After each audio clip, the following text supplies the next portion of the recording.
So those of you that were here a couple of months ago for PubTalk may remember that it was an outdoor theme, and I wore goggles and a parka. And I guess last month when I was gone, Eric Strobel, who was the MC in my absence, wore goggles. And so in the spirit of that, I decided I should wear sunglasses tonight and welcome you all. Happy summer. So everybody give yourselves a round of applause. Welcome.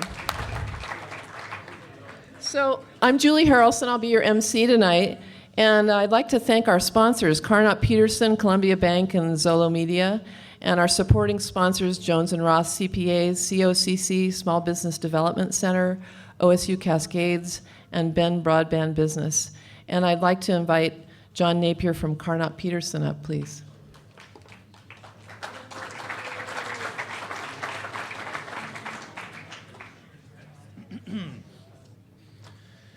Good evening. Welcome to PubTalk. Carnot Peterson is proud to be a sponsor. As Julie mentioned, I'm John Napier. With Kurt Barker, I co-chair our Emerging Business, Technology, and Intellectual Property Practice Group, or ETIP for short.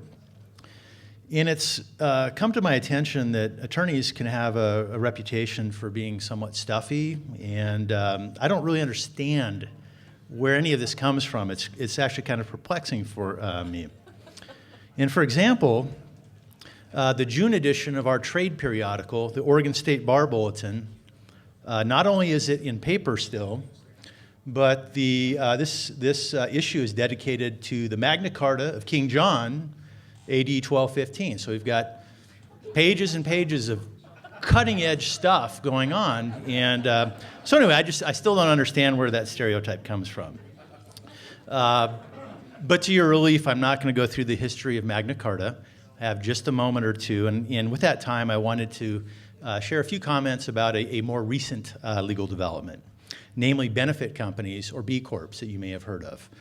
And B Corps started as a third-party verification system, essentially, to verify the socially conscious business practices of companies, similar to a LEED certification for buildings for their environmental capacity and fair trade certifications. And Oregon in 2014 adopted an actual statute creating what's known as an Oregon benefit company.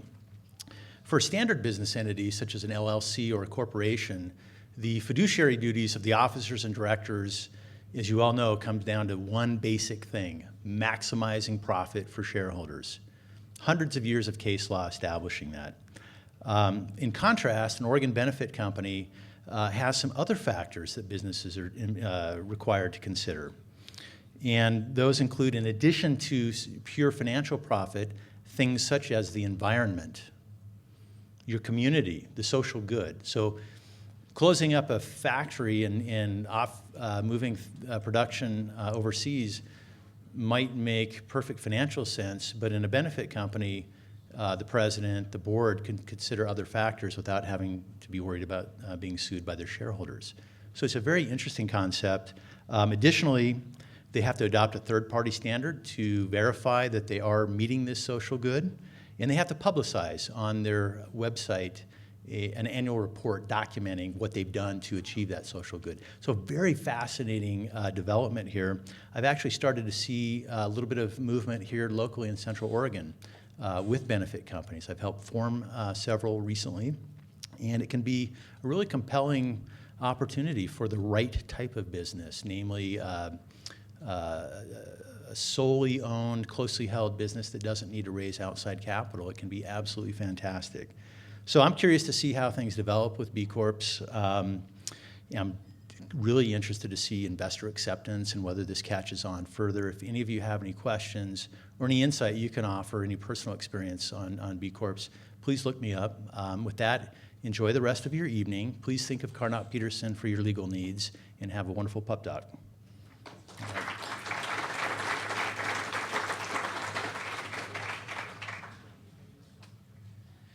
Thank you, John. As I understand it, the Magna Carta was started by the Archbishop of Canterbury to forge an agreement between an unpopular king and some robber barons or something like that, if history serves me correct. Yeah, I'm all about that. We'll have a meeting afterwards for anybody that would like to stay and study that issue. I'd now like to introduce Corey Allen from Columbia Bank.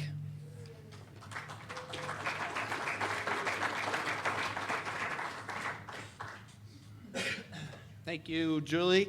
As she mentioned, my name's Corey Allen with Columbia Bank. John, I heard another crazy rumor, too, that attorneys are also expensive. I mean, I know that's just nuts. I know. It's crazy, but...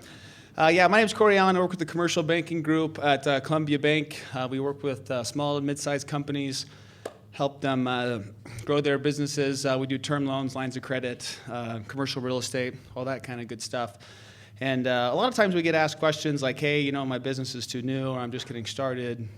And there might not be necessarily a traditional banking fit out there, but we certainly are still a big supporter in events like PubTalk and talking to these entrepreneurs, because a lot of times we might not be able to get there conventionally right away, but there's some additional guarantee type programs we work with. I'm sure a lot of people are familiar with SBA.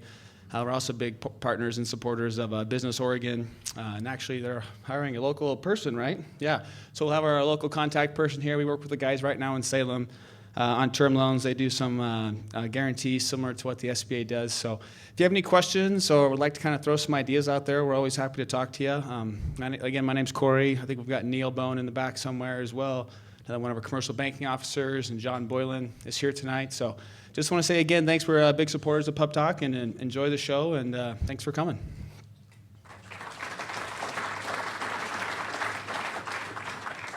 And now I'd like to welcome Julie Brinks from Zolo Media.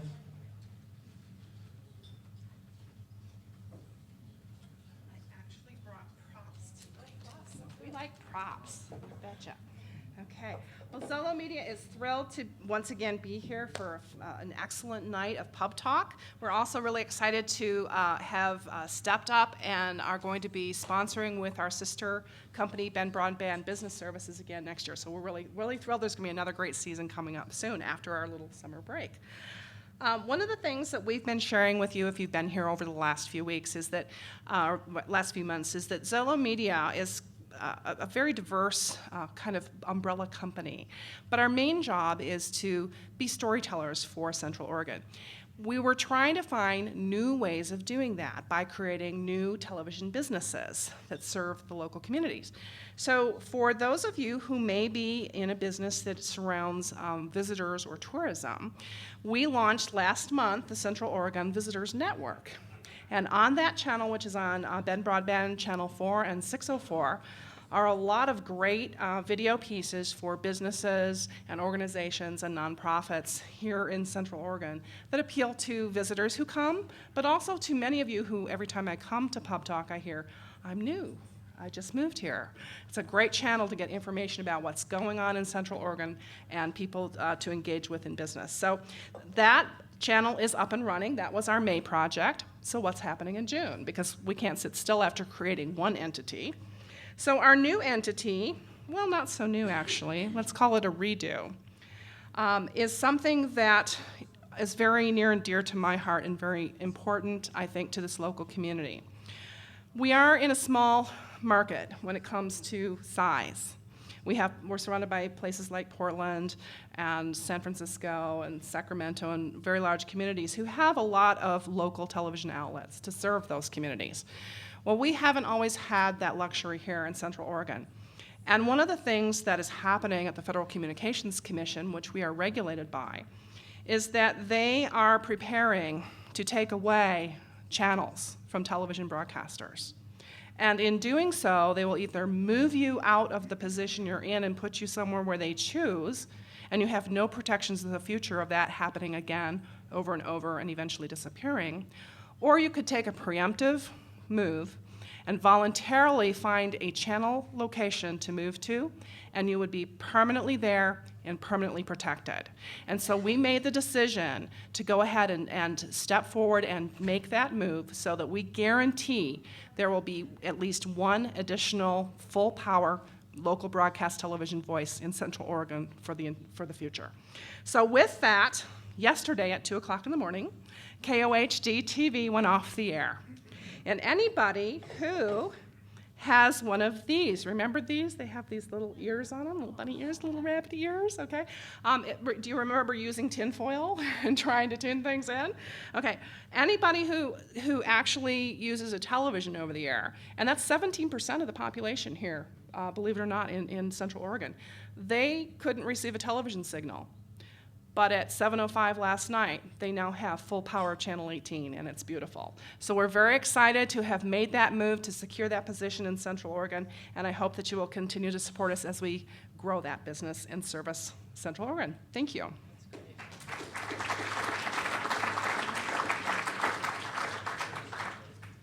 So, Julie, could you and I apply to get a Julie channel? I'd love that. All right, great. Thank you.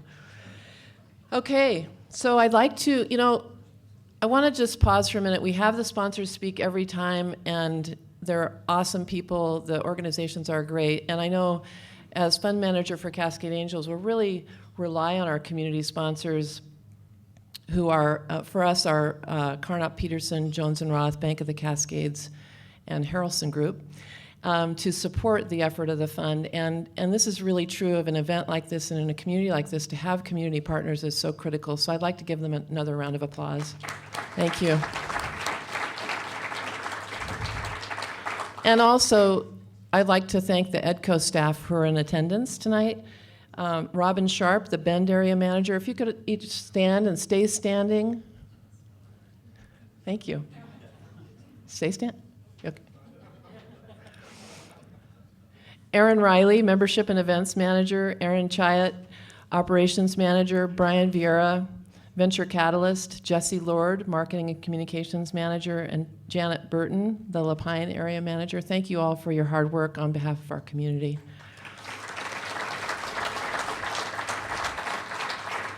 And to the invaluable new interns at EDCO, who do a lot of heavy lifting. Ty Kelly, who's new to Bend, graduating in Mankato, Minnesota. Mankato, that's a cool name. Matt Seibert, new to the EDCO team, hot off the press from OSU Cascades. Matt, are you there? Okay, he's out in the lobby working. Congratulations to you both on your recent graduations. Good work. And last but not least, I'd like to introduce the fearless leader of EDCO and Executive Director Roger Lee, who I'd like to welcome on stage for his Director's Minute.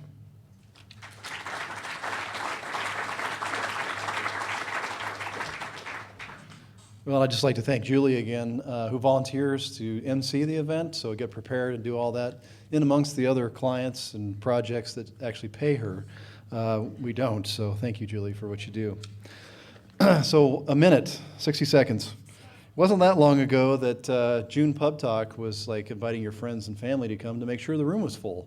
But thank you on a beautiful evening with a big concert and lots of other things to do this evening for taking your time out of your week to be part of PubTalk this evening. So it's been another brisk 30 days since our last PubTalk with a number of events, including a very successful supply chain conference that we had this morning with the Pacific Northwest Defense Coalition, PNDC. So if you're interested in that, come let us know, because we could definitely connect you up with some opportunities on that. So I see several in the room that attended that.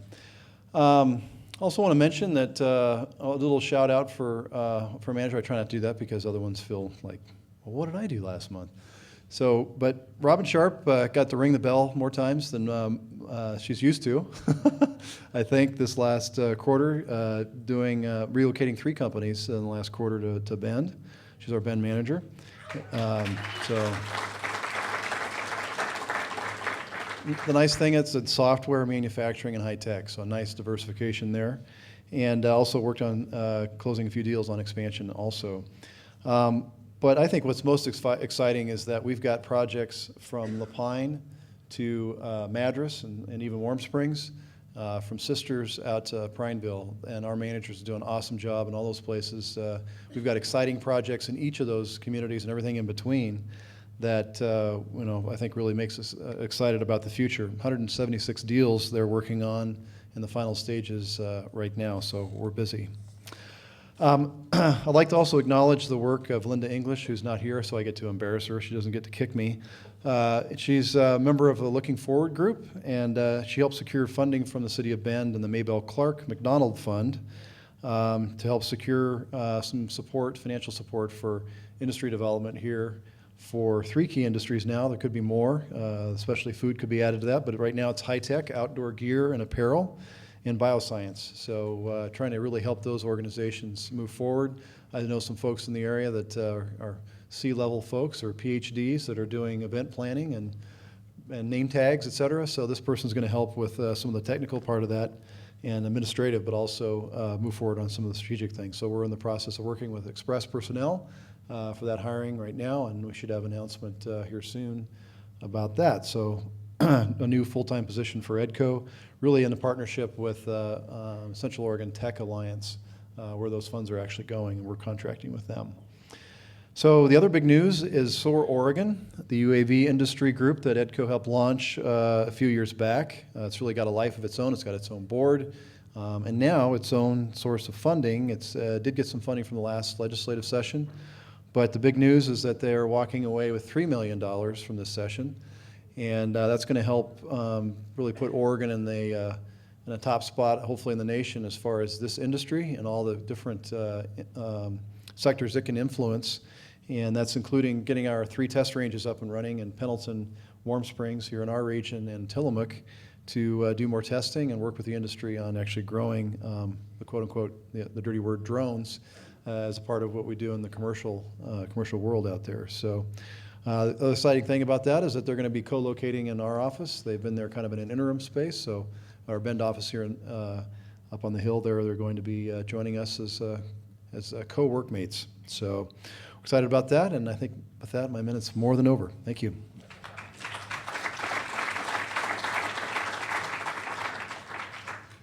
Thanks, Roger. And I'd like to announce EDCO's newest members: High Desert Bank, Hunter Light, East Base Labs, David Surf, Bend Distillery, and Hampton Inn and Suites. So now we get to the core of our program, and we'll have several speakers. I wanted to introduce Sam Lanier, the CEO of FireWhat, Inc., and he'll be explaining to us how their technology specializes in sending the latest satellite and unmanned aircraft systems, UAS information, straight to the hands of firefighters in real time. I asked Sam if there was something special I should share about him, and he said he's a most awesome person, which is, I agree. I've only known him for a few minutes, but also kind of important, he's actually been chased by a fire. So as my former in-laws from New Jersey would say, he knows from fire. Sam?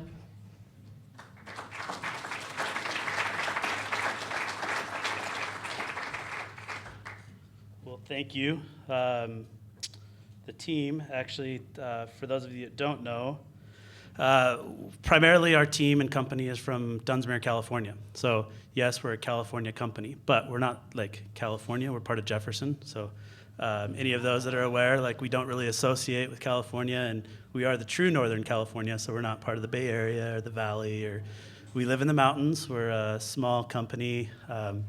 Previously to last Monday, we were a company of about 8, and now we're a company of 17. We recently merged with a Bend company, Geospatial Solutions, which was out of Northwest Crossing, and pretty excited to be here today. We were planning on arriving by Cycle Pub, but we had to park it first, and then we came here. So I just got told to take my hat off, and I was like, I'm all sweaty, so excuse that. But anyways, thank you very much, Julie.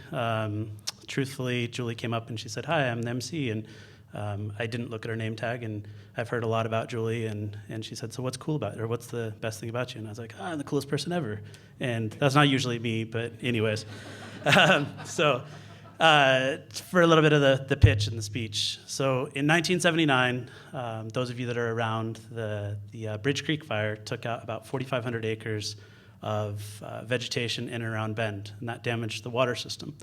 In 2014, we had the Two Bulls fire, and Two Bulls fire damaged about 6,500 acres and threatened the Northwest Crossings area of Bend. So some big things of what we do. We're an emergency management geographic information systems company. And for those that don't understand what GIS means, it's basically understanding a point on Earth and what's so important about that point.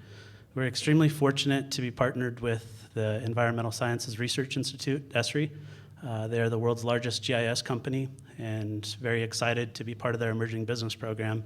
And very fortunate to be mentored by a very valuable staff member, S.J. Camarada, who lives here in Bend, and he kind of encouraged our move to Bend, and he encouraged the merger. So it's been one hell of a journey the last 45 days. We were told, you need to merge. And I was like, how the hell do you do that? And I come from the fire background. So last Monday, we officially completed the merger. And it's been extremely exciting being here in Bend, being part of the ecosystem with tech, and coming from Dunsmuir. We are the cool kids. There's not much tech in Dunsmuir. We're trying to get fiber optic, and that's like, what's that? Talking to the city manager, and I was like, well, Bend Broadband does it, so why can't we do it? And explaining what UAVs are. We're extremely fortunate to have what's called a certificate of authority to operate, and it was a major undertaking by our previous city manager and a company that we were working with. So we're one of 3 municipalities in the country that actually have a UAV test center that's privately, or not privately owned, but it's governmental controlled. So the ecosystem started really evolving about the Warm Springs Test Center and the Pan-Pacific Test Center. We were introduced to the Cascade chapter of AUVSI, which last week I was doing my pitch to EDCO, and they said, we need to introduce it to SOAR. So John's office is in SOAR, or EDCO, and I walk in and we start talking, and he said, I'm presenting after you. And I was like, holy crap. Bend is actually a pretty rad place with the amount of stuff that's happening and things that are going on. So what we do is we map wildfires, and that seems pretty rudimentary, and it truthfully is. Bringing my team on, I've got a team of doctorates in atmospheric sciences, past developers from Apple that co-created the Spotlight feature, senior developers from ESRI that created a lot of the mobile technologies that we use today. Part of the merger, we brought on huge business intelligence and agricultural engineers. So now we're in this process of taking this water ag company, which I know nothing about, I'll be completely honest, be the first one to let you know that, but I guess I'm the CEO of it, and this fire and emergency management company. And I was at ESRI this week, and they're like, so what do you do? And I was like, well, we're cool. We do some cool stuff, but the real push of bringing us together is the geo-development that came from geospatial solutions. So what that means is basically taking an iPad or taking technology and being able to automate that technology and let us understand about what's going on in this location. So if we look at this location in general, and we look at all the people within this room, every single person has a different story to tell. And when we go to your home, then we understand more and more about you. We understand you own 40 acres. You're an agricultural piece of land. You're part of a water jurisdiction district where your water comes from the Central Oregon Irrigation District. You're part of a different fire district. You're part of a different school district. And that's what GIS really does, is it tells us everything about that geographic point and location on Earth. So what we do is we empower that information, that technology, and we make it available for firefighters. Enriching that is the next level, where we step into the sky. So we look at satellites, and we bring information from satellites down to the hands of firefighters. The next level down, that's honestly the hardest thing I've really worked on is UAVs. Yesterday, the small hobby drone or UAV shut down the entire fire, the lake fire down in Big Bear, California. And there's all this negative media about, drones they're gonna ruin people, and they're inspecting people's backyards, and so on and so forth. And the reality is that can provide information for firefighters live of where's the fire spreading. The fire just blew out 14,000 acres today. And on our way up, half of our team got to McMinimans, and they're really stoked. They're like, we get to drink some beers. I was like, actually get in the van and head south, guys. So half of our team is headed down to the incident to go and bring live information. And I had a map that was going to be here, but it's in the van, headed south. Oh, it just showed up, actually. So half of our team got stranded here in Bend at McMinimans, which isn't a bad place to be. And this is our intern, Chris. So hello, Chris. This is actually how information comes to firefighters nowadays. And this is randomly I didn't know our team was going to be headed back down to the lake fire. I stole this 2 days ago from the lake fire. I was in San Bernardino yesterday, and it was supposed to be mounted and all kinds of different things. But anyways, hold up that side. So this is what firefighters get. So the fire right now has actually taken off, and it's gone in this direction and this direction. And the whole area actually of the fire is, you can let it go, is of bug kill. But that's what firefighters get. And it's not very accurate. The minute it's printed, it's 12 to 24 hours old.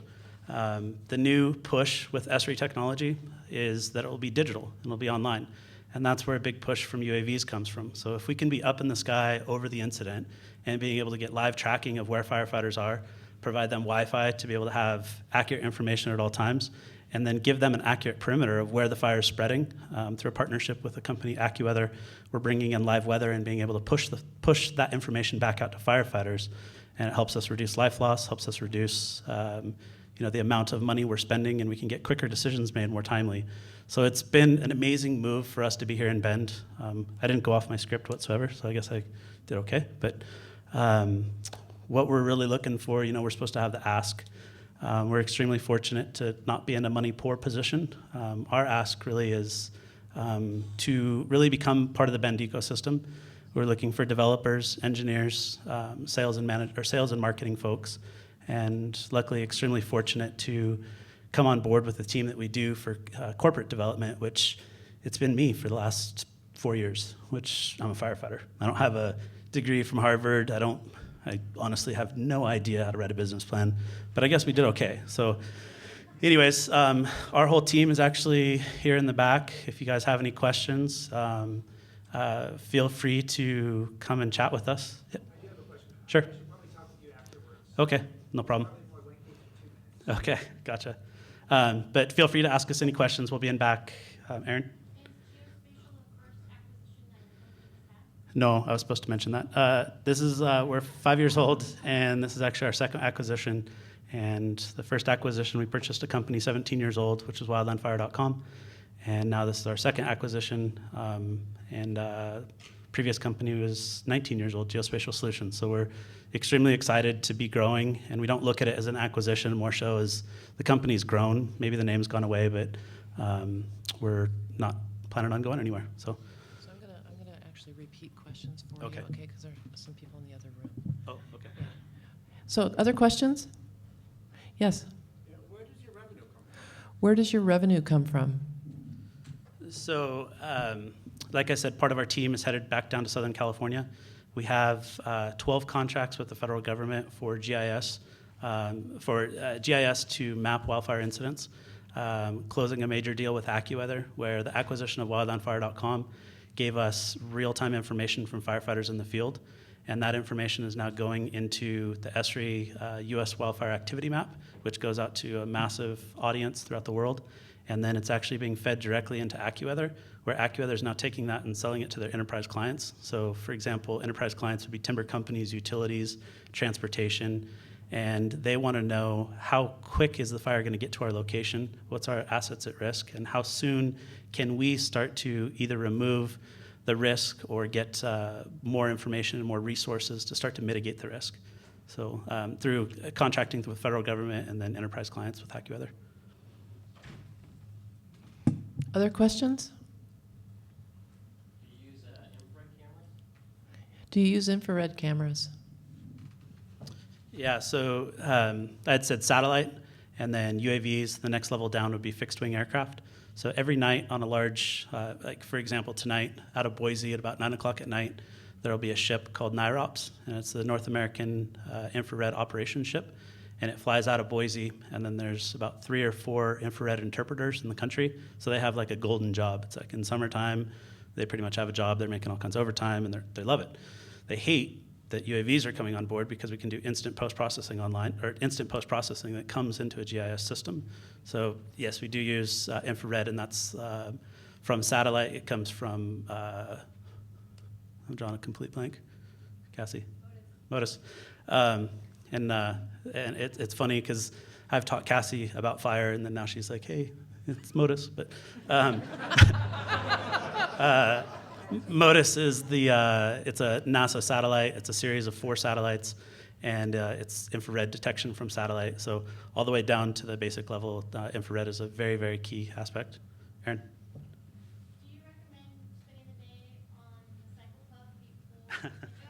Do you recommend spending the day on the Cycle Pub? I thought you said Psycho Pub. Cycle Pub before you speak in front of a large audience. It could be psycho, I guess, too. But yeah, actually, it was an awesome opportunity for the team to come together. The first time they met was halfway through the merger, and that was crazy because we're like, hey, this is the team you're going to be part of. And this merger has happened completely opposite of every other way, where we're doing employment agreements at the very end instead of at the beginning. We're saying, hey, this is what we do, and we're still trying to figure it out. But it's been a mad dash for us. So it was actually a great opportunity for the entire team to come together. And, it's 110 degrees, and once we hit the hill, we're like, hey, turn on that battery, man. Come on, get us up the hill. But and then we ended up here, so it's actually been kind of cool and definitely a huge team-building experience. Great, thank you so much. Yeah, Great thanks. job.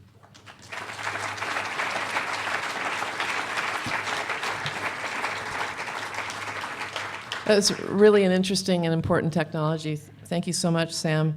So I want to challenge you all.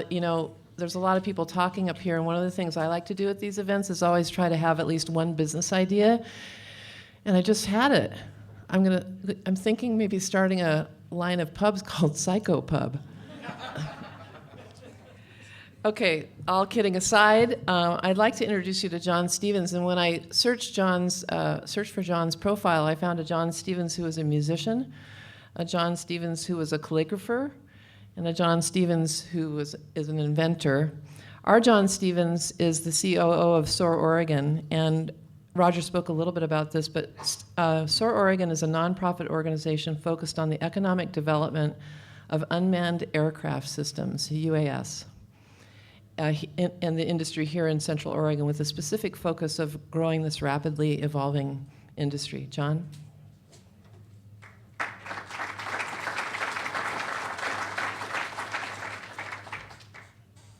Thank you. Thanks to Roger. Thanks to all the EDCO staff for inviting me, and Sam.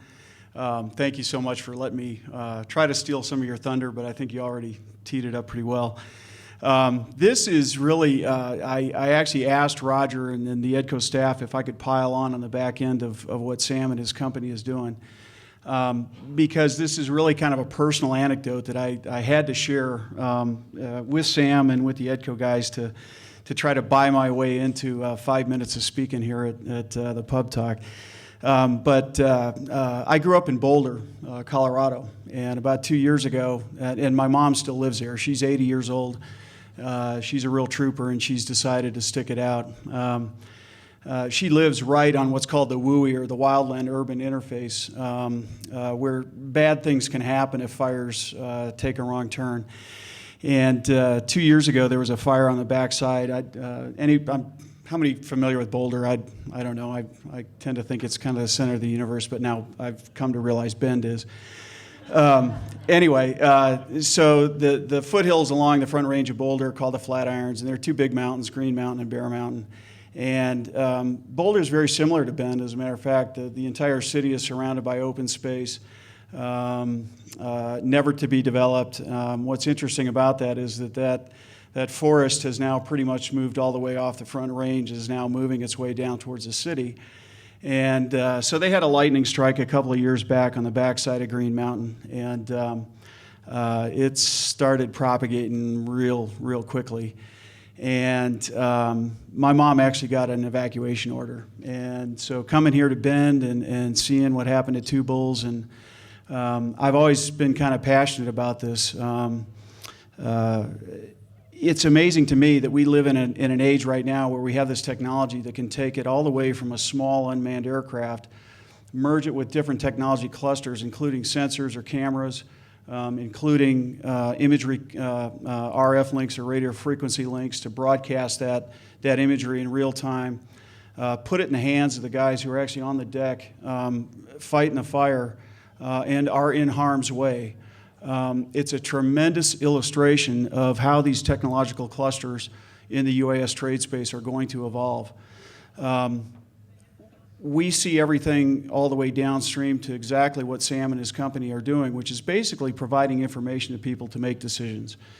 That's really what unmanned aircraft systems can. And by the way, I'm going to dispense with that term right now. I'm just going to say drone, if that's okay with you folks. I'll just call it a drone. I've got acronyms, Stu, that I could kill you guys with, but so drones can do this, and they can do it very effectively. And what's astonishing is that we live in a day and age where the air attack that the Forest Service puts on forest fires stops at night, literally just stops.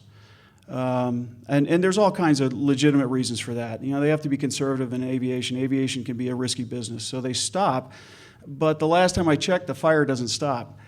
So if we have the ability to launch an unmanned aircraft at night and to keep real-time full-motion video imagery streaming from that UAS, and we're not talking big things here. We're actually talking little handheld guys that a person could put in their backpack and take out to the field with them and launch very easily and recover. If the thing hits you in the head, you kind of go, ow, that hurt.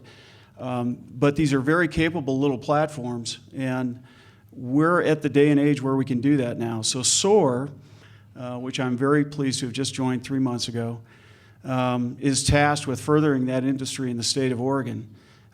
Oregon has a tremendous it's kind of got the spirit, if you will, of how to do this right. There's already a technology cluster up in Hood River, and there are some UAS companies that have spun off of a company called In Situ, which makes a very capable platform. And it's really interesting, and I find this more and more often as I spend more time in Oregon. I'm very encouraged by this. It's a very collaborative environment, and it's kind of this adage of a rising tide, you know, floats all boats. And we're seeing that in the UAS trade space. And anyway, so when Sam brought this up, I thought of my mom, and I thought of the fact that if the winds had not turned, I mean, she had been given the evacuation order. She was trying to find her stupid cat and you know, everything else to try to get the heck out of her house. And she was petrified. And I think about what these guys are doing and the technologies that we can bring to bear to serve the public good, to do things like agriculture or forestry. It's pretty astonishing time to be involved in the industry. And I just wanted to, again, encourage everybody to understand more about it. Take a look at those civil and commercial applications and public safety applications, firefighting, economic or environmental compliance. It's astonishing what we can do from a technological perspective. And the fact that we have 3 FAA-approved test sites here in the state of Oregon, we have this tremendous asset. We have this tremendous workforce. We've got some really skilled people here. Read about it, learn more about it. And if you think you might even be somewhat remotely related to that trade space, to those technology clusters, please come seek us out.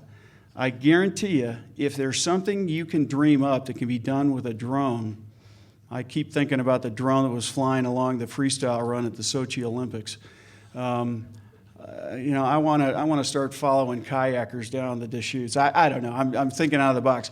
Please come and talk to us. We'd love to know more about your ideas. And being co-located with EDCO, we have this tremendous resource to expand what we're going to do. So thank you very much. Sam, thank you. It's a great project. Sure. So we have time for 1-2 questions. Questions from the audience? All right. I won't keep you from your. Oh, One. we have one. Do you have any issues currently with funding? No. SOAR does not. We were extremely successful in establishing a relationship with the Oregon State Legislature this year. Again, we're not for profit. We're here to further the drone industry within the state of Oregon. And they listened, and it was really, really encouraging. Chuck Allen, our executive director, and I spent a lot of time over in Salem. And interestingly enough, I'll digress just real quickly. So the 3 test sites were selected back in 2013, very late 2013. And the 5 other states in the nation that applied and won a test site designation Up until very recently, they had spent over $55 million to stand up their ranges to get them going. We hadn't seen that level of support in the state, and a lot of that was just logistics. We missed the biennium cutoff, and so, but now we've seen tremendous support. We have some real advocacy for the industry and frankly, for doing things right. It's a really nice balance between the economic viability of the industry and then the things that we have to do, like safety, like privacy, making sure that we're socially responsible. And I think Oregon's got it. I think Oregon's got it right. So, no. Thank you, John. You bet. Great. Thanks so much, John. Appreciate it.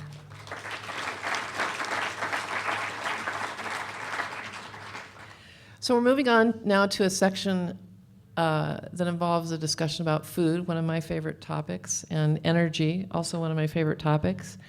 And to hear from professional triathlete and Picky Bar co-founder Jesse Thomas, who's most recently won Ben's famous pole pedal paddle event and now is a 5-time wildflower champion, all because of eating Picky Bars, right? So, Jesse?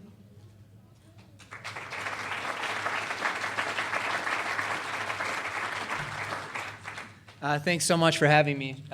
Picky Bars would love a drone. If you guys have some extra ones, we could use it to get beer for us, or, I don't know, deliver something to Newport Market, maybe. It'd be great.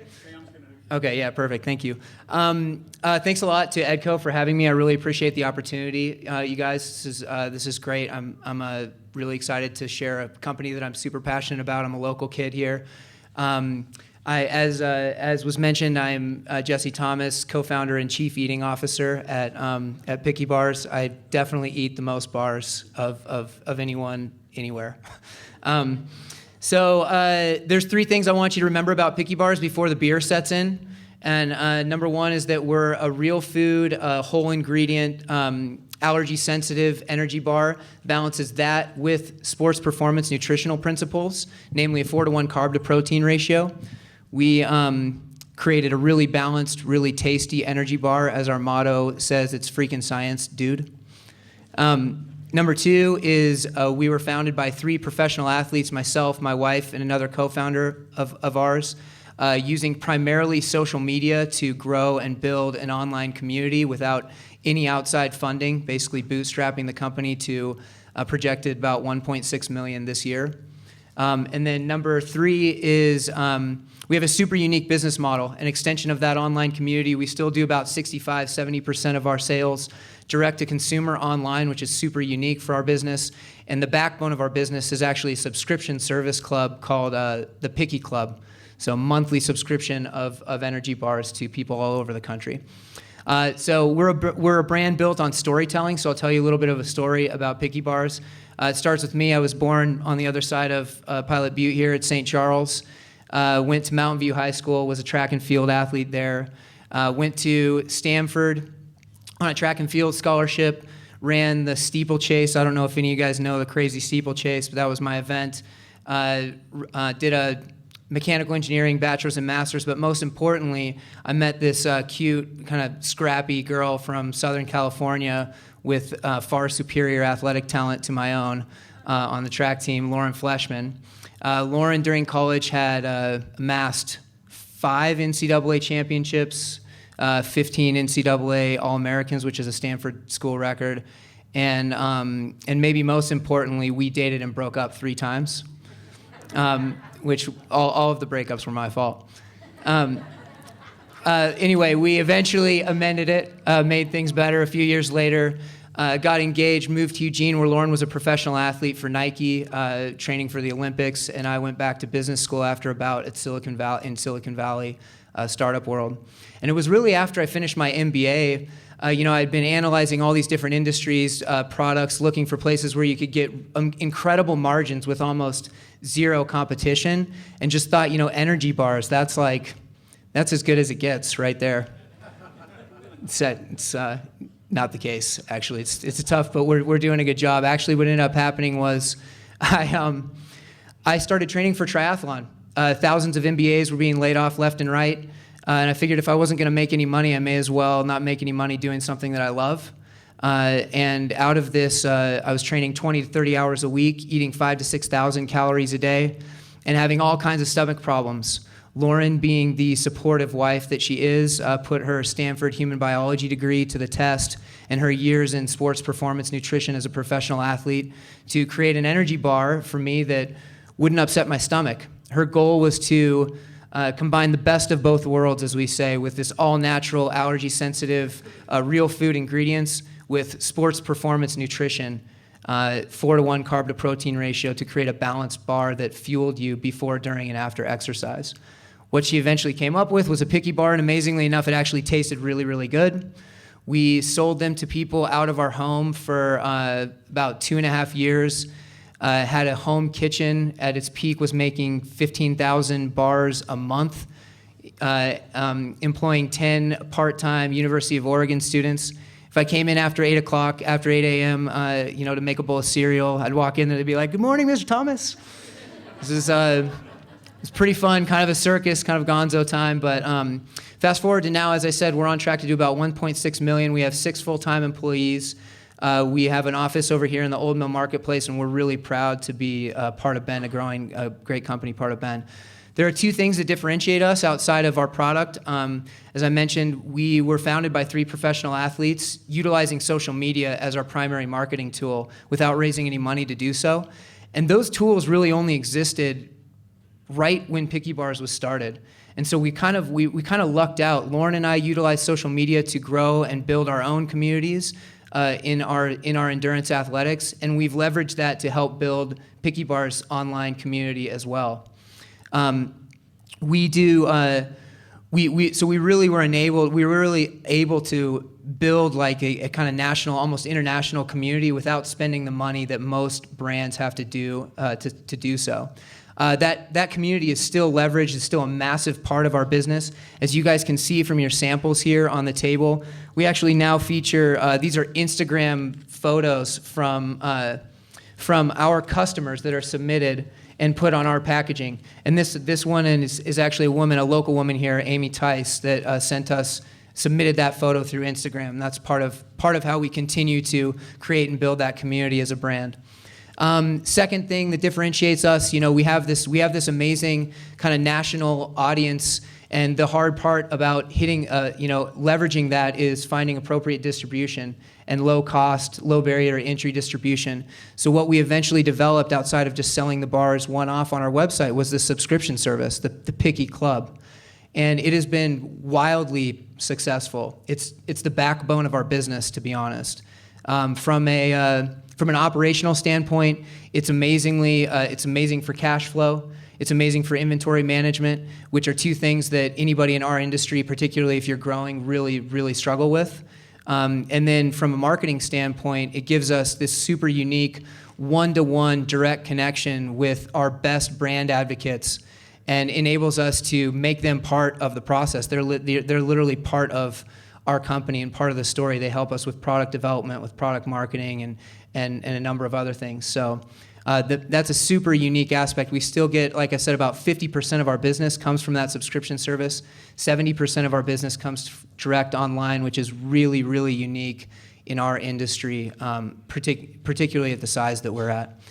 Our kind of last couple things, vision going forward. Picky Bar's kind of mantra is to provide support and encourage great experiences, whether that's nutritional or events or building and supporting communities, both locally here or online. That's what we want to continue to do. We're going to continue to innovate with new products, new services, and information and events to people.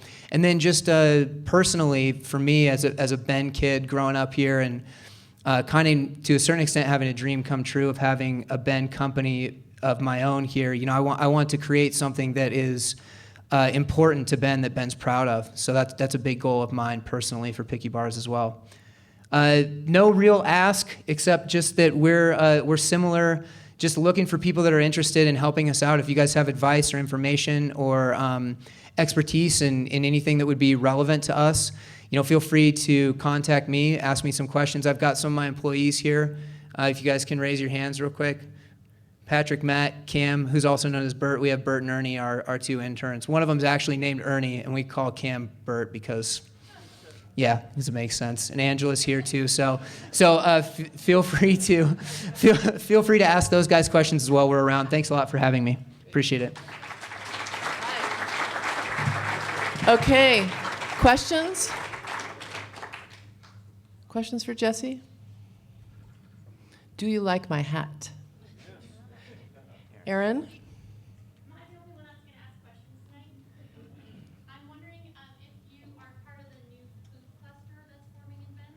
Are you part of the new food cluster that's forming in Bend and Either contributing or learning from or both? contributing or learning from or both? Yes, we are part of the food cluster in Bend, actually. We are contributing and learning from the food cluster. Actually, it's been great. You guys may or may not be surprised, but there are a surprising number of kind of natural food companies in this area, and Oregon in general, actually, partly because of this domestic kitchen license, which enables you to actually create a product in your own kitchen and sell it commercially. It creates a lot of cool companies here. So yeah, it's great to be a part of that. Yeah.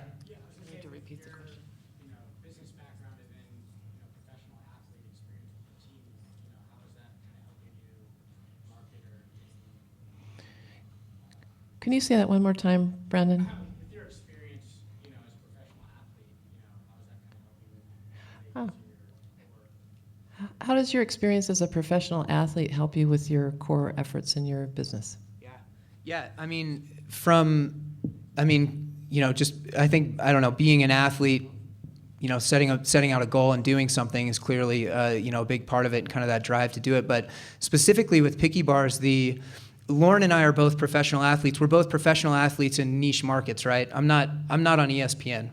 But I do have a really strong following in triathlon, and I have other companies that pay me just like they pay Lauren to market their products and to market ourselves, primarily using social media to do so, because it's a free marketing tool and it's something that we can control and put out ourselves.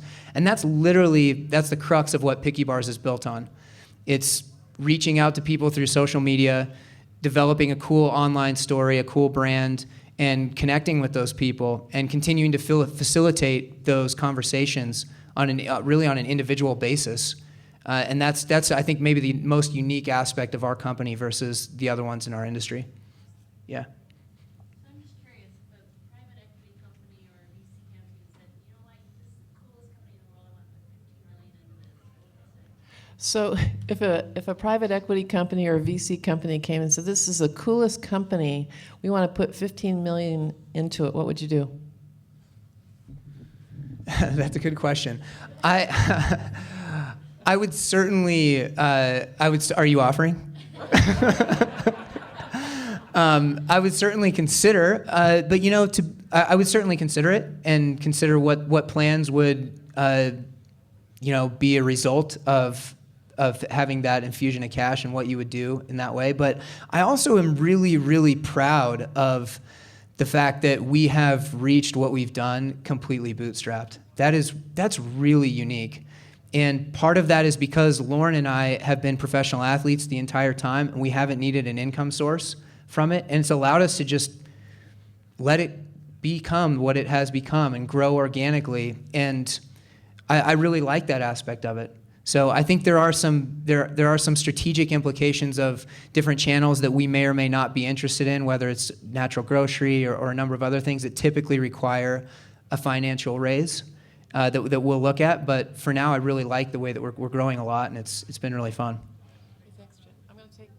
I think there's time for one more question you have in the back. Yeah, what are you doing on your free time? What do you do in your free time, Jesse? Scott knows I have plenty of free time. I balance everything. It's family, training, Picky Bars, pretty much in that order. There's not too much else, but. TV show here and there, I guess, maybe. Can I get a selfie with you with the audience behind us with the hat on? Sure. We're getting a selfie. All right.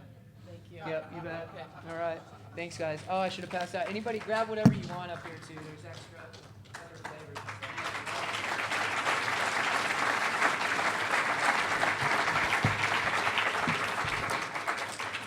Thank you, Jesse, and thanks for your patience with me in the hat. I appreciate it.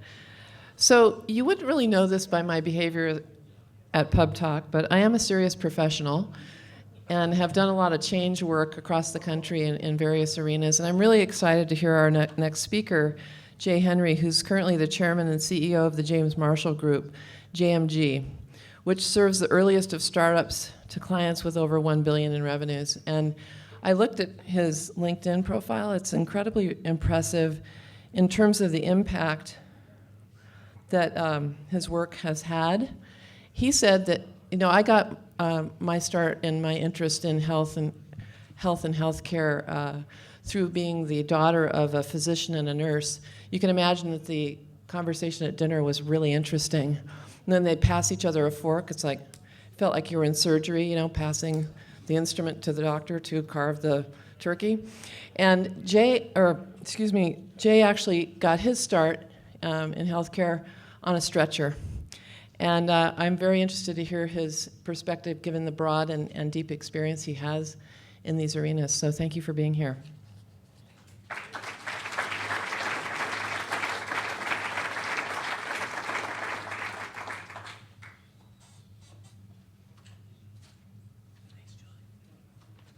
So one of the things we learn about in health, and thank you for having me tonight, is that it's important to move around a bit. So I'd like to kind of break this out into some movements so you guys don't fall asleep during the rest of my presentation. And what I'd like to do is kind of start with this side of the room. If everybody could stand up just for a second, entertain me.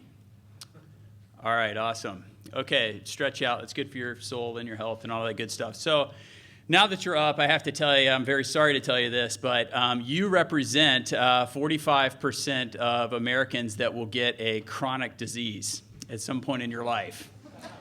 So sit down. I'm sorry to have done that. The other half of the room, 55% of the room, could you stand up as well? So all of you that were sitting over there kind of smug and laughing at the colleagues across here, 55% of Americans will get an STD at some point in their life. So, sorry. Feel free while I'm talking to move around, but we would, yeah. So feel free to walk around while I'm talking. I won't be offended at all. But if you do move around, the people with the STDs, we'd ask you just to kind of cluster together. So my background is very much, I started off as a patient, and I had a horrific experience as a kid that really stuck with me. And you might be surprised to hear that medically it was perfect. From a clinical perspective, it was one that was excellent, the best of the best doctors, the best of the best nurses, and an outstanding nationally acclaimed hospital. Fantastic. My experience as a human being was atrocious. And at 17 years old, I basically set out to say that no one should have to go through what I did, and that I'm going to spend the rest of my days making sure that that was the case. I've been blessed to serve some great organizations, including CEO here at St. Charles Medical Center in Bend, organizations from about 25 million up to about nearly $1 billion in revenue. And I spent the first 20 years of my career essentially working super hard to make sure that people had great patient care, that they had great patient experiences that were filled with warmth and empathy, that they had patient experiences that were the best of the best of the best in terms of clinical quality. And it's my intention to spend the next 20 years of my life, the next half of my career, focused on removing the word patient from our vernacular. We need to shift as a nation away from this notion of we only give people health care or health when they're sick and they're dying or when they've gotten some horrific disease. We need to essentially go upstream from that way of thinking. We need to think way above where the chronic issue shows up in your life, the cancer, the diabetes, the what have you. We need to start thinking about what are the things that drove that. Was it a lifestyle decision that you made? Likely, in many of those. Was it something going on genetics? Okay, that's another big bucket. Was it something in the environment? Was it something in the ecosystem? Was it something in the air that's naturally occurring? Or was it something that we as an industry have churned out that has made a toxin in the air that has caused something? So that's where I intend to spend the rest of my career. People ask a lot, healthcare, is this something, or the health industry, the healthcare industry, is this something that truly is falling apart like you see in the press? If you haven't picked up a newspaper, if you haven't read an article, if you haven't looked at Google, if you hadn't had any kind of Twitter feed in the last 20 years or even the last 20 days, you know that something is wrong with our industry. You know when you receive your bills, you know when your doctor doesn't communicate to the nurse who doesn't communicate to the home health worker. You know when things are forgotten about your history, like allergies that you have, and you receive a medication accordingly. You know that this is a broken industry. And if that's not enough, you need to know that we have over 18% of the GDP is spent on healthcare, and that is increasing exponentially. So we are robbing, healthcare, my industry, we are robbing from schools. We are robbing from domestic abuse programs, prevention programs. We are robbing from higher education and people getting a better way of life. We are robbing from all sorts of society because we are hogging all of these resources. It may not surprise you, or it may surprise you that GM spends more money on healthcare than they do on steel. You know, this is in an industry or a company that Warren Buffett described as a healthcare company that happens to also make automobiles. This is shifting our world. So absolutely, positively, we have to change this industry. And when you dive into the industry and people recognize, okay, we've got to change. Okay, it's all over. The words are flowing out of the papers. They're flowing out of the web. They're flowing out of people's mouths. You know, this industry is going through massive change right now. I hear that all the time. And the real secret of the matter is we're talking about massive change. We're not doing it yet. We are beginning to think about it. We're beginning to make some incremental shifts. But this is a big behemoth of an industry. There is immense wealth within healthcare. There are people dragging, kicking, and screaming, hanging on to the old models because they're scared to shift, or they don't know how to shift, or they've got some kind of vested interest in the old way of care. So I'd like to, this is an economic development forum, right? So I'd like to talk a little about economic development and really kind of put this back onto you. So as, from the vantage point of a family man, from the vantage point of a CEO, from the vantage point of a consultant, from the vantage point of an entrepreneur, I'd like to share kind of what I think we need to do. Specifically three key tools that we need, you need, all of us need, to use to change our healthcare delivery model. And the first one is courage. This is an industry that will take guts to change. It's going to be standing up in front of your neighbors. It's going to be standing up in front of folks at a local organization that provides care. It's going to be standing up in places that make you uncomfortable and saying, we have got to shift. We have got to change. It's going to take courage to think differently. And not just think and dream up different ideas, but to actually act differently. And that's when it really gets dicey, when you start to enter into this industry and say, I want to radically shift the way that our patients interact with our providers. Or I want to radically shift the way that me, an average everyday person who has no health issues going on, interfaces with an industry that hasn't yet identified me as someone who may potentially need help down the road. It's going to take people with the courage to fall down and get back up repeatedly. That's going to be something that's absolutely critical. And when you start to talk about this courage and you start to talk about who is going to have all of this, there is no Superman out there in tights saying, I can change healthcare. There may be some people saying that, but there's not a ton who really mean it deeply. My sense is this. The inside of the industry is going to change, and it is going to do everything it can to begin shifting, but it's going to be glacial, and we need to move faster than that. So the answer starts to become you. It starts to become the guys who are lawyers, the guys who are mortgage brokers, the folks who are out there running small startups. It starts to become the entrepreneurs who have no experience in healthcare. It starts to be people who have just experienced it as a consumer and said, this isn't right, we can do this better. The best ideas, the best courage, the best shifting in healthcare, I think, is going to come not just from the hardworking and passionate, dedicated people in healthcare. It's going to come from people like your neighbors and like Edco, and people who just have this kind of gutsy feeling like, I've got the courage to shift this. I had a bad experience. We can redesign this. I've got some tech background. I've got a different way of looking at it.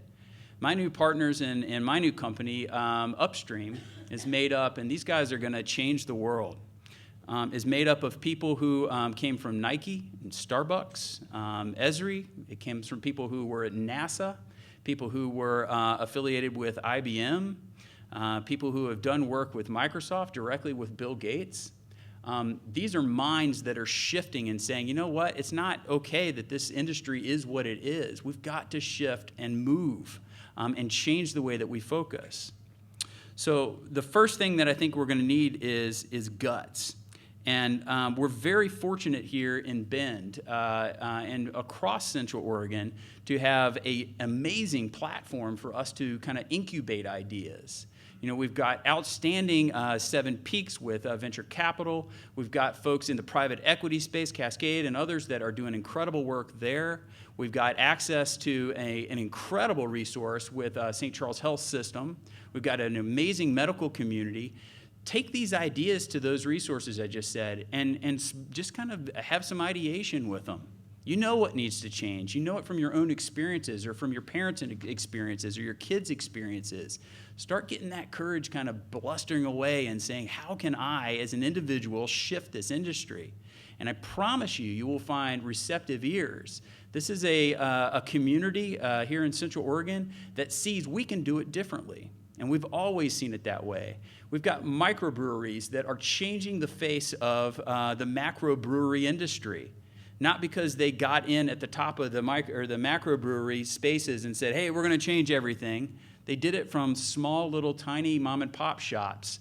It's not the big, huge, mega power bar places that are changing the power bar industry, the athletic fuel kind of world. It's picky bars. It's Jesse and his team saying, you know what, we can do this differently.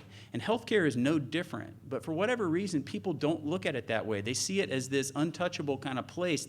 Well, you got to get a medical degree. You got to have a nursing degree, or you got to be an RT, or you got to be a tech. No, absolutely not. We all are experts in healthcare.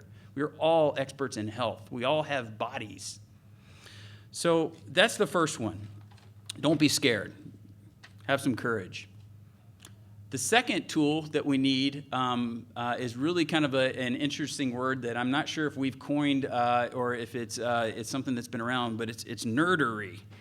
You know, we need nerds in healthcare. We need people who understand the depths and breadths of tech, who understand algorithms, who understand predictive analytics, who can tell us what's going to happen 5-10 years from now. This is a bit, the idea of kind of standardization in healthcare and the idea of tech in healthcare is a little bit of a hair shirt. We struggle within the side of the industry to hardwire in best practices.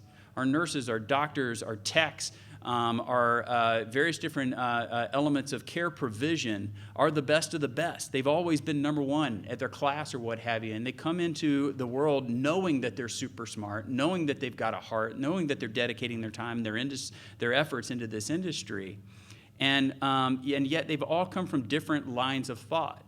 If you were to ask, and it's not the case here in Bend because we've done some really neat work with standardization across St. Charles, but if you were to go to another metropolitan area and say, all right, well, I'm going to go get a second opinion or an opinion on a knee pain from 5 different orthopedic surgeons, you would probably get 5 to 6 different answers. That's not standardization. It's not science. So this idea of kind of hardwiring in best practices is something that is difficult in healthcare because there are changes every single day. There's advancements that come out of JAMA, there's advancements that come out of Mayo, there's advancements that come out of Hopkins, there's advancements that come out of OHSU. The best industry minds are cranking out all these new ideas, so of course we have different ways of doing these. You know, these are bright people coming up, hey, I've got another way to do this, but that lack of standardization creates major issues for us as a community. So, you know, if you keep kind of banging your head up against, well, how, with all this information, do we standardize? Well, I don't think it's just to keep trying harder and pushing people to say, well, you know, darn it, standardize. Do it the exact same way as this other guy over there. I don't think that's the right answer.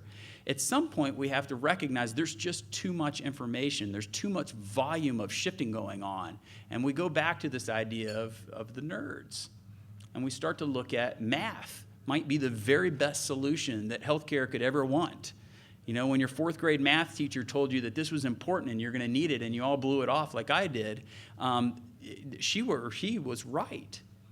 There's something to be said about an algorithm, a mathematical algorithm that can take, like BrightMD has done, which is an incredible company based out of partly out of here in Bend, but also based out of Portland.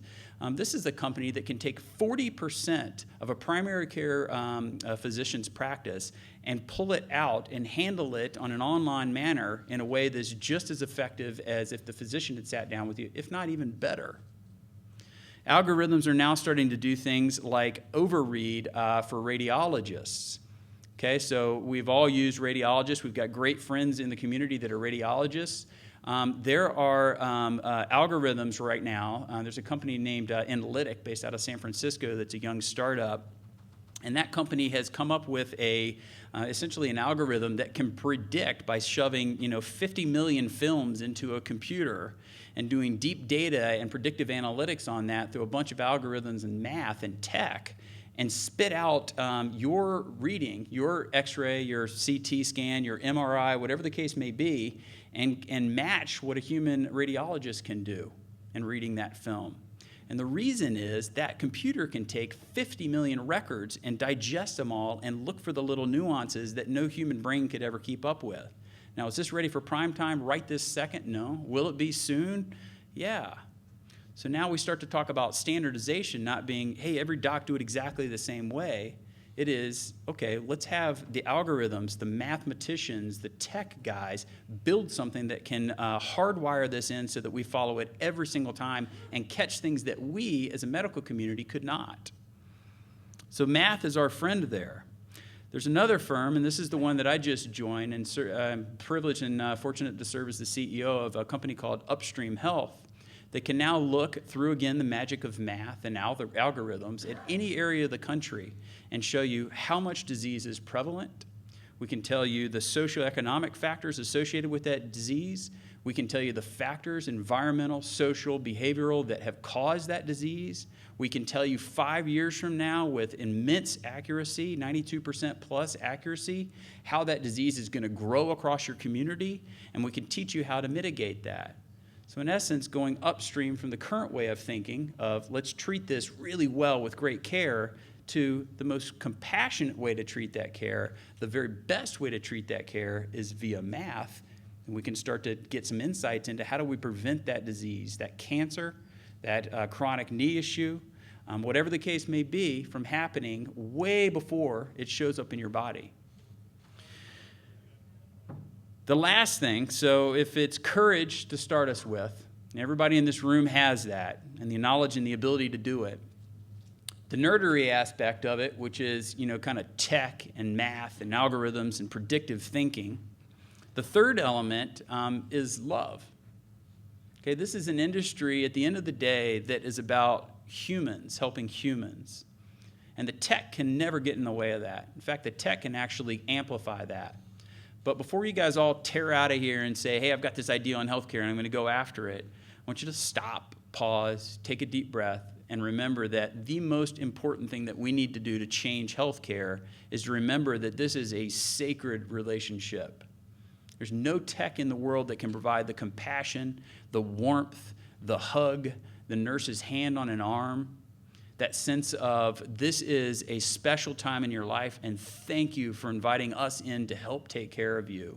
Whether you're not sick yet, or you're having a baby and having some joyous, momentous occasion, or whether you're sick. These are intimate relationships. These are deep, hopefully symbiotic relationships between two human beings, one receiving care and one pouring their heart and soul into helping another. It's important to understand this now.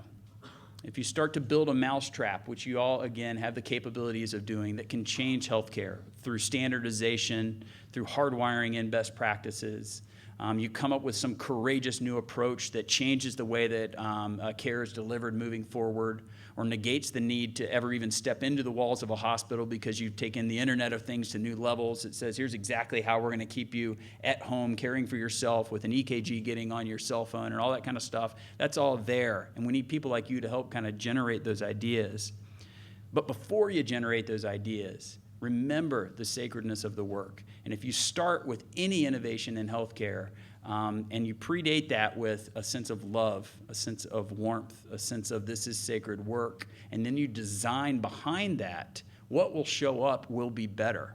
It will be embraced by the industry. It'll be welcomed in many cases.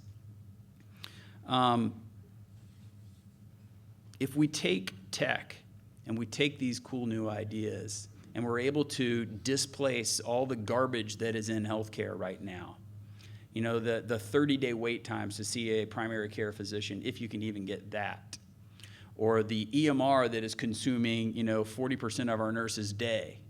If we can pull that kind of stuff out and make it far more efficient, what starts to happen is that sense of care and heart and love is returned to the industry. Through innovation and through tech, we can actually bring back that sense of humanity. That nurse now doesn't have to spend 40% of their time working on the computer. That nurse gets to spend that extra 40% sitting in front of you, listening to the things that are bugging you.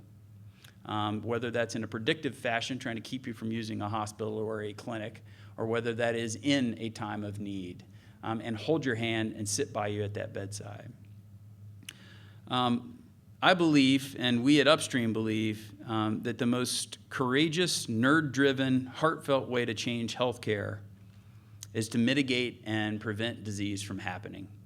And that's what we're setting out to do. So I appreciate you guys spending some time with me tonight. I certainly would welcome any questions or thoughts.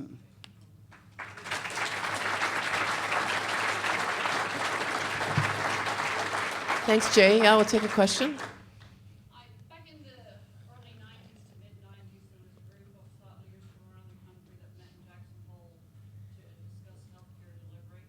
And many of the things you spoke about tonight were discussed there. However, the group, after a couple of meetings, fell apart because the issue was not really the technology or the science or the therapy, but it was the health delivery system that Yes. seemed to be fractured and continue to be fractured and kind of goes against the science and technology.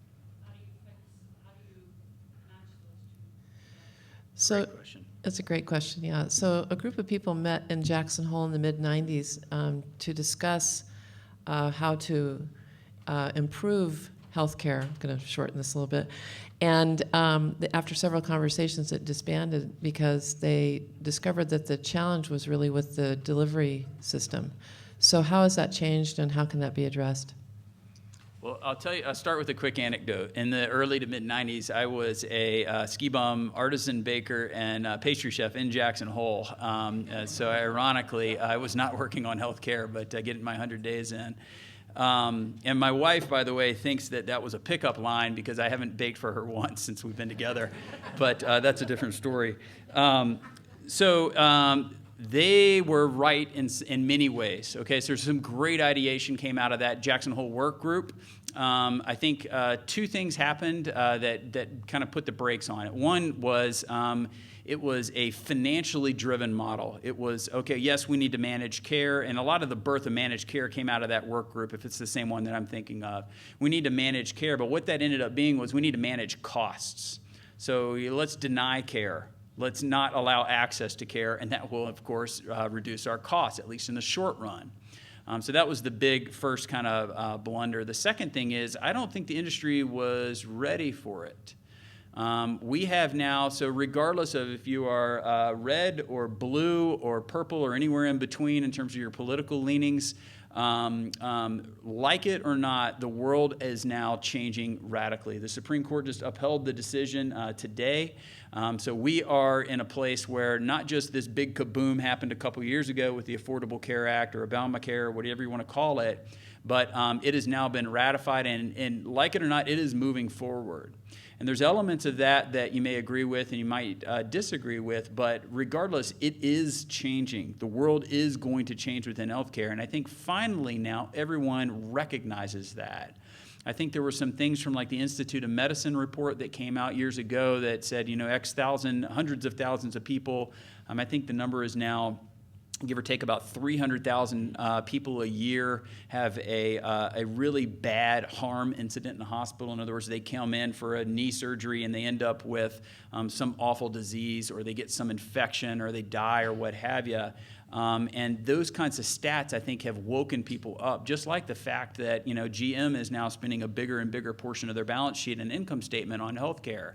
That is not a sustainable thing, and cracking over 18% of the GDP, I think, changed it as well. So I think, the world has shifted from we just need a finance change to more of we need a complete model redesign. And then if you sprinkle on top of that all the things that are going on with deep learning or artificial intelligence or computer learning, whatever you want to call that section, we now have tech, we have disruption, we have some of the brightest minds on the planet saying, I want to be involved in making healthcare better. We just had a baby, or we just lost my mom, or I just had a surgery that didn't go well. These minds are now starting to shift and focus in healthcare where they used to just solely kind of focus within tech. So that's my 2 cents on that. Yes, you're right here. Well, Jay, twice now you've mentioned the 18% GDP number. So you're obviously sensitive to the high cost Yes. of medical care and the burden it places on society and individuals. I think as individuals, it's one of the scariest prospects. You get ill, you're out of your provider territory, and you go bankrupt. So with the Affordable Care Act, we have insurance being made available to families before, which is great. The other part of the equation is the cost. Yes. And you didn't talk about that. What would your advice be, or your plan be, or your suggestion for dealing with the high costs of medical care? Yep. So you mentioned the 18% GDP a couple times, and obviously you're sensitive to the cost issue. Can you talk a little bit more about the cost issue? Thanks. The vast majority of costs comes in a couple different buckets. The first bucket is chronic care. Diabetes is an immense driver of costs across the world, particularly in America here.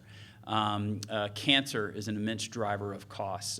These chronic diseases are plaguing our country. Many of them are avoidable. And so setting the right infrastructure in place that rewards those who spend their time and energy on either controlling, mitigating, or preventing those things from coming into the world, I think is a huge step forward. The other one, and this is something that I think we're all going to need to get comfortable with, and I think, frankly, we are. It's just kind of being able to speak about it very openly, is this notion of end-of-life care. We spend, and my numbers are going to be off here, but something obscene like 85% of the healthcare costs end up in the last 10 years of life, and the nurses in the audience will tell me if I'm off or wrong here, but it's ridiculous how much money we spend in the last pieces of life. We pump people. This is a true story happening right now, not here in St. Charles, because you've got an amazing medical center that's more forward-thinking than this, but across this country, we pump patients full of medication, chemotherapy drugs, and pain medications, and all kinds of other nasty toxic chemicals all the way up through their last dying breath. You know the dirty little secret of that? 99% of that is done from a perspective of folks who are not paying attention to the fact that these patients aren't going to make it. And that if you pulled back on that and you look at the research, the patients who are not going to make it, they're not going to get out, they've lost the battle with cancer, and it's a terrible thing, they will have a better experience in the last 30 days of life. They will have a more rewarding time. They will live longer, actually, if we don't pump them full of chemo. As it turns out, chemo is wildly profitable. So we have to balance, all of this stuff. And we're talking, there's an old adage in healthcare of one man's waste is another man's profit. Okay, so we have to pay attention to that. And that's something that I think requires people to do things like have an advanced directive. Awkward conversation to have when you're 40 years old, but it's one that has to happen. There's a thing here in Bend called the Conversation Project, led by the folks at the Advanced Illness Management and Palliative Care Program at St. Charles, that helps people have those tough conversations. That's the kind of stuff. So end-of-life care and chronic care are two key places that we can move the dial, bend the curve, and prevent things from happening in the first place. Yeah, Dave, related to that, I just finished a book today called Being Mortal. Yeah, it's a great book. Great book. I would recommend it to anybody. Outstanding. But the physician author talks about the end-of-life issues. One of the other dynamics that we haven't talked about is the lack of incentives and the lack of training for physicians to enter into those type of conversations versus the natural way to look at end-of-life issues from a medical model Yes. versus a relational model. Yes. What's being done to kind of re-incentivize the medical community to be trained appropriately and to be able to give them the time necessary, not the 10-minute conversation, but the half-hour, 45-minute conversations, Yes. maybe 5 times, to get to those kinds of decisions that will actually help the person and the family going through that have more quality and not just more length of life. So I'm repeating the questions because there's people in the other room, so I'm going to take a stab at this. So Atul Gawande, Dr. Atul Gawande wrote a book about end-of-life issues. And this is an area, of course, that Jay mentioned as an expense that's occurring, that's driving costs up. And the question is, so how can physicians get not only the training and the time, but the time to actually have those relational conversations as well as the medical conversations? Did I get that right? Okay. And the incentives to do that. All right, so long answer here, but I'll try to be brief on it, or at least efficient with it. So first and foremost, back to the Jackson Hole kind of reference, the payer model is shifting. It's shifting in some ways aggressively. If you look at like the CCO model here in Bend, that's a coordinated care model here, in Oregon. It's a very progressive way of looking at healthcare, where we basically cap our costs for a given region and say this region is going to get $100 million a year to take care of their folks. And within that $100 million, we need to hit some key quality and satisfaction and various different kind of performance metrics, not just deny care, for example, which was the flaw with the old managed care model. So the payment mechanisms are shifting in favor of you got to provide great care. You got to do preventative work, because that's how you're going to save. And back to Dave's question, the chronic care expense, you're going to save by investing into that front end. So the payer model is shifting, and in some ways it's happening fast, like the ACO kind of stuff and the Affordable Care Act, and in some ways it's happening fast at a local level, like a CCO model here in Oregon, but in some places it's taking a little longer. So you're going to see that in the progressive states across the country shifting the way that they are paid, and I think you'll see the other states follow behind that. So that'd be the first part of that.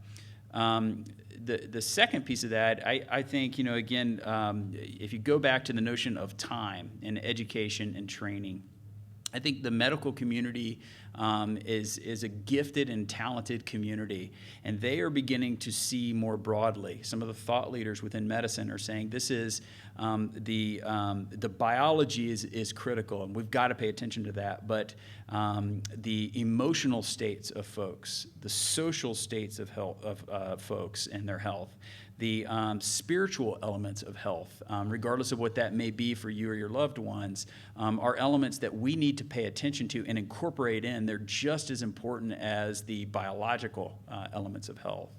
And then, so as that, I think, is becoming more commonplace. Some of the medical schools now are not just looking at your biochemistry scores or organic chemistry scores. They're looking at your MCAT scores.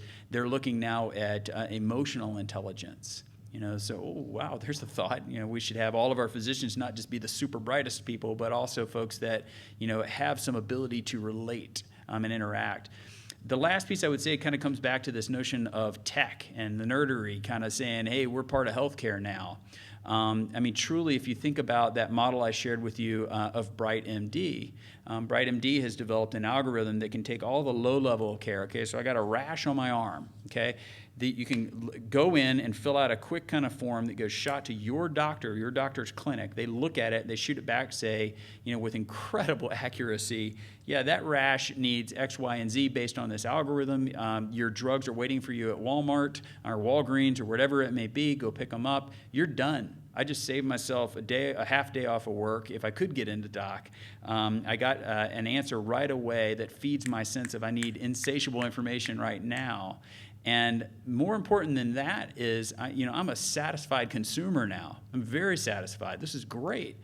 Now you go to the doc, and the doc just has that patient pull out of their clinic. They are able to be reimbursed for that now, that kind of e-visit, if you will. So that gets back to the economic model. We now are rewarding physicians who are taking those bold leaps and saying, yeah, I trust this algorithm, or I trust this kind of internet exchange. The patients like it. But most importantly, and to your kind of the meat of your question is, this now allows that patient, or excuse me, that provider, that physician, that nurse practitioner, that family practice person, what have you, to sit down and say, okay, well, I used to see 28 patients a day. Now I can see 20 patients a day, or I can see 15 patients a day, and fill that time with maybe 40-minute visits instead of a 5-minute, 6-minute, 7-minute, 10-minute visit. And we can talk about things like how are you doing emotionally, and what's going on with your thinking around end of life, even though you're 50 years old and healthy and doing great. So all of those things together are creating a time and a movement that people are beginning to see this and realize this, and the wheels of change are starting to pick up. I still think it's going to take some push from outside the industry to get it across the line, but that's kind of what I see. Okay. So stay up here with me, okay? Yes, ma'am. So thank you so much. And I have for the speakers tonight these fantastic Zolo Media cups as a gift for you, so don't leave without that. And Silly Pints, pardon me. Silly Pint, Zolo Media Silly Pint. And for our keynote speaker, we have the special tankard, which only a small number of people have because we only have one keynote speaker per month. And you can bring it each time and it will be filled up. Wow. To your health. Thank you. I think we're good. Thank you. It's like a 5-gallon bucket with a handle. Exactly. Thank you so much, Jay. All right.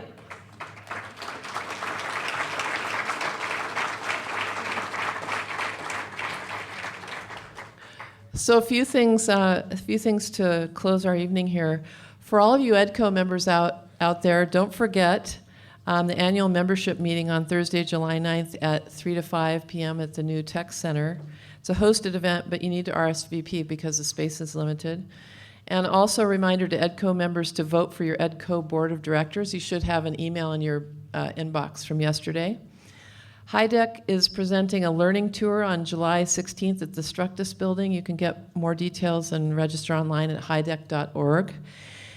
And Awesome Bend is doing a pitch night for community good on the 21st of July, and they'll be awarding $1,000 to a community organization. If you'd like more information, you can see Pam Stevenson. And one of the things I promised everyone when I became the MC for PubTalk is that I would try to be funny and bring you good information and some data and tell you some stories. So I was thinking tonight in closing, because sadly, this is our last PubTalk of the season until our very large PubTalk in September, where the audience vote sends the top 5 early stage companies onto the Ben Venture Conference stage. So be sure to get that on your calendar, the September event. But this is it for the summer, so I want to leave you with a thought for the summer. So we were talking earlier about health care and health outcomes, and I was thinking that the equation that Jay was talking about was love plus technology equals better health outcomes. And I was thinking about Dave Goldberg and Sheryl Sandberg. So Dave was the CEO of SurveyMonkey, and Sheryl Sandberg is his wife from Facebook and who wrote the book Lean In. And Dave had an accident and died in early May. Probably most of you are aware of that.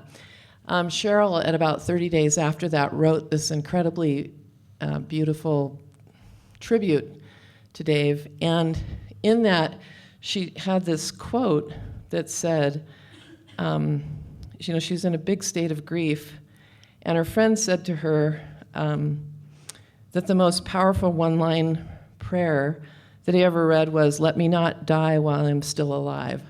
And she took that to mean in her time of crisis that, while you're alive, really live. And some of the things that she pointed out in this tribute were around resilience and gratitude. And so when I think about this summer for all of you and for me, what I hope is that we all live, that we all really live. And if we have great ideas or things that are in the way of relationship, or we want to do things for the community, that we really move through that and do the best that we can to live an incredible life.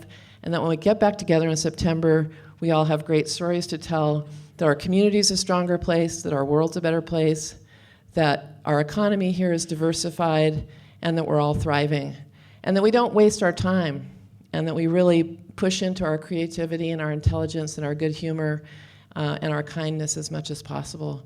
So I'll look forward, if I don't see you over the summer, I'll look forward to seeing you in September, and have a great couple months ahead. Take care.